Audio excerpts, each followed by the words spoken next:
अस्सलाम वालेकुम, क्या हाल चाल है आप सबका। मैं बिल्कुल ठीक ठाक हूँ और उम्मीद करती हूँ कि आप सब भी बिल्कुल ठीक होंगे। एक बहुत लंबे अरसे के बाद आज फिर मैं आप लोगों के सामने एक नया टॉपिक लेकर आई हूँ।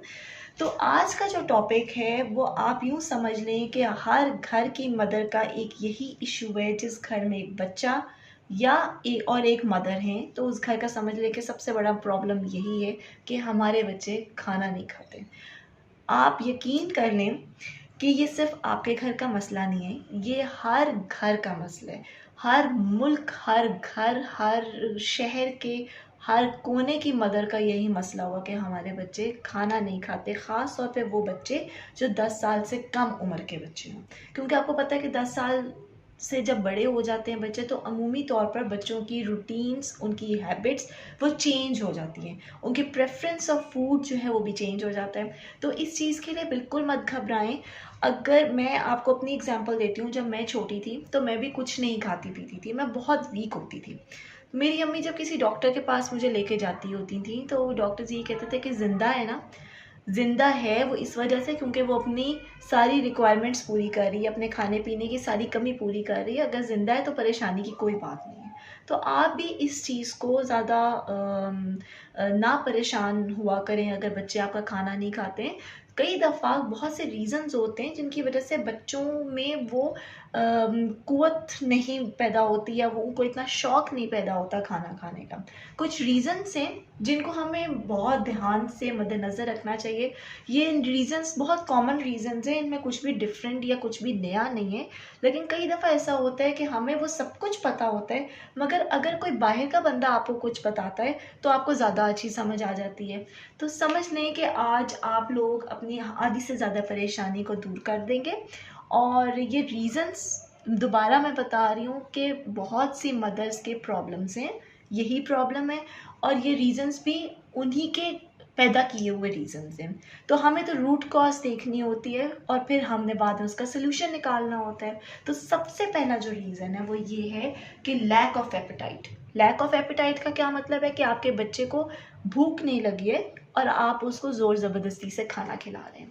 कई दफ़ा ऐसा होता है कि मैं एक एग्ज़ाम्पल लेती हूँ कि हमने बच्चे को दोपहर का खाना देना है 1 बजे। 12:30 या 12 बजे वो कोई स्नैक्स खा लेता है या वो जूस पी लेता है या वो कोई ऐसी चीज़ खा लेता है जिससे उसकी भूख मिट जाती है। तो आप ये समझ लें कि उसका पूरा जो स्केड्यूल होता है खाना खाने का या फूड स्केड्यूल या मील स्केड्यूल हम इसको कह सकते हैं, वो सारा अपसेट हो जाता है। अब वो अपसेट क्यों होता है? क्योंकि उसकी भूख ख़त्म हो जाती है। उसने अपनी अपनी जो उसकी जो भूख लगी होती है वो उन स्नैक्स ने ओवरकम कर ली होती है और उसकी भूख ख़त्म हो जाती है। करना क्या चाहिए कि हमें एक स्केड्यूल बनाना चाहिए, एक टाइम टेबल बनाना चाहिए। सबसे पहले तो ये कि आप अपने बच्चों के स्नैक्स कम से कम कर दें। ये जो स्नैक्स होते हैं ये बच्चे की भूख भी मिटाते हैं और बच्चे में वो हेल्दी डाइट भी नहीं अंदर जाती है उनकी बॉडी में, जिसकी वजह से उनको snacks no doubt they are very yummy, they are very tasty. उनकी बहुत क्रेविंग भी होती है, चॉकलेट्स हो गए, चिप्स हो गए, जूस हो गए। मगर आफ्टर ऑल जब वो आपके बच्चे की भूख मिटा देते हैं तो they are not good for their health and for their teeth as well. तो बच्चों के स्नैक्स को कम करें, उनके बच्चों का एक टाइम टेबल बनाएं, एक स्केड्यूल बनाएं जिससे आगे पीछे अपने बच्चों की अपनी एपेटाइट नहीं करनी है। तो जब वो उनको खाना अपने टाइम पे मिलेगा और स्नैक्स भी अपने टाइम पे मिलेंगे, एक पोर्शन स्नैक्स का भी मिलेगा, तो सब कुछ आपके बच्चे का उसकी एक रूटीन सेटल हो जाएगी और आहिस्ता आहिस्ता आपका बच्चा ठीक तरह से खाना खाना शुरू हो जाएगा। एक पर्टिकुलर टाइम पीरियड रखें जिससे पहले आपका बच्चा कुछ खाए नहीं और अपने टाइम पे खाना खाए। अब जैसे छोटे बेबीज़ होते हैं तो उनको तो हर 2 घंटे के बाद भूख लगती है, वो दूध पीते हैं। इन 2 घंटों से पहले अगर हम उनको दूध देंगे फीडर में तो वो दूध नहीं पिएंगे, इतने शौक से वो दूध नहीं पिएंगे। तो इसी तरह जैसे जैसे बच्चे बड़े होते हैं उनका जो टाइम स्लॉट है वो भी इंक्रीज़ होता जाता है भूख का। तो इस वजह से जब उनको भूख जब तक ना लगे तब तक आप उनको खाना ना दें।